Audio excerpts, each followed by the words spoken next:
në mbështetjen e kësaj strukture të fortë, jam këtu si kryetare e rinisë dhe si deputete. Kjo është dëshmia më e fortë, sepse gjithashtu kolegë të mi, të cilët kanë qenë pjesë e strukturave të rinisë demokratike të Kosovës, sot kandidojnë edhe për kryetar të komunave. Kemi Jona Arifin që po kandidon për Kaminicën. Jetë mirë përkallën për Leçanin dhe Ervin Shabanin për Gjakov.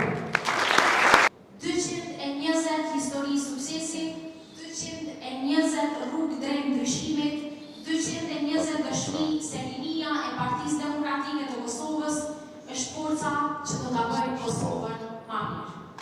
Ju jeni gjenerata që do të ndryshoj edhe komunat tona, jeni gjenerata që do të ndryshoj qytetet tona, jeni gjenerata që do të ndryshoj Republikën e Kosovës.